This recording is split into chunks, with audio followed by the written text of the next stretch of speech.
کا دن تھا. حضرت امام حسین رضی اللہ تعالیٰ عنہ نے کوفہ والوں سے بہت کہا کہ ایک کوفہ والوں، ایک کوفیوں، میں آپ کے نبی مکرم صلی اللہ علیہ وسلم کا کلمہ پڑھنے والا ہوں. میں وہ حسین ہوں جن کے گالوں پہ نبی مکرم صلی اللہ علیہ وسلم بوسہ دیا کرتے تھے. بہت سارے فضائل بیان کیے، لیکن یزیدی قوم نے کہا بے شک آپ کے فضائل اور مناقب ہیں، لیکن اس وقت زیر بحث یہ بات نہیں ہے. آپ اپنے مناقب، آپ اپنے فضائل کو چھوڑیں اور آپ صرف یہ بتائیں کہ آپ نے جنگ کرنا ہے، جنگ کے لیے تیار ہو جائیں یا یزید کے ہاتھ پر بیعت کر لے. محترم سامعین اکرام، وہ حضرت امام حسین رضی اللہ تعالیٰ عنہ یزید کے ہاتھ پر کیسے بیعت کر سکتے تھے؟ یعنی یزید کا جو فاسق فاجر اور ظالم شخص تھا، اس نے دنیا میں جو ہے ظالم نے گناہوں کا بازار گرم کر کے رکھا تھا. یعنی وہ یہ چاہتا تھا کہ اگر امام حسین میرے ہاتھ پہ بیعت کر لیں گے تب میرا گناہوں کا جو سلسلہ ہے وہ بڑھ جائے گا. یعنی کوئی منع نہیں کر سکے گا، امام کی بیعت میرے لیے ایک سند بن جائے گی، یعنی پھر میں گناہ کر سکوں گا. محترم سامعین اکرام، جب نہیں ہوا تو امام حسین نے جنگ کے لیے جب دونوں طرف سے رضامند ہو گئے، اس وقت کیا ہوا؟ اہل بیت اطہار کی طرف سے اہل بیت کے چاہنے والوں نے بہت ساری قربانیاں دے دی.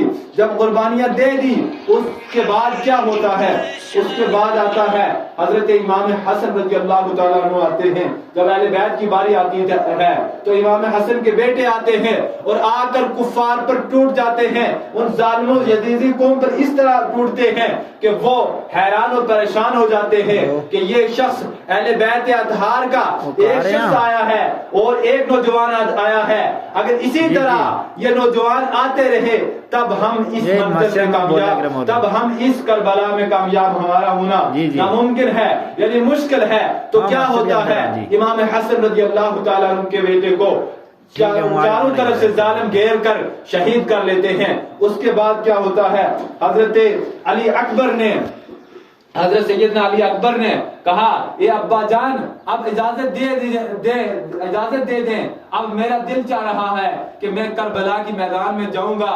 اس امام حسین رضی اللہ تعالیٰ عنہ نے سیدنا علی اکبر کو اجازت دے دی اور علی اکبر جب میدان میں جاتے ہیں، جانے کے بعد میدان میں جب کفار کو للکارتے ہیں اور ان ظالموں کو للکار کر کہتے ہیں اے دشمنان اہل بیت، میرے رگوں میں نحن اہل بیت، یعنی ہم اہل بیت میں سے ہیں، میری رگوں میں میرے رسول اکرم صلی اللہ علیہ وسلم کا جو ہے خون ہے، میرے رگوں میں مولا مشکل کشا رضی اللہ تعالیٰ عنہ کا خون ہے، میں سیدنا حضرت علی مولا مشکل کشا رضی اللہ تعالیٰ عنہ کا لخت جگر ہوں. جب یہ نعرہ لگاتے ہیں تو وہ دشمن ہیں وہ زیر آ جاتے ہیں، مجبور ہو جاتے ہیں.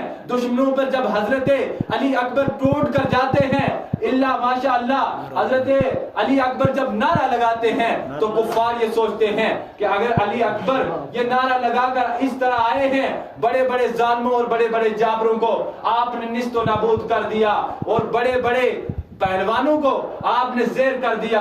اس کے بعد آپ کو شدت پیاس ہو جاتی ہے، پیاس کی شدت ہوتی ہے. خیمے میں جاتے ہیں، جا کر اپنے ابا جان حضرت امام حسین رضی اللہ تعالیٰ عنہ سے عرض کرتے ہیں اے ابا جان، پیاس کی شدت ہے، اگر تھوڑا سا پانی مل جاتا میں ان کفار، ان ظالم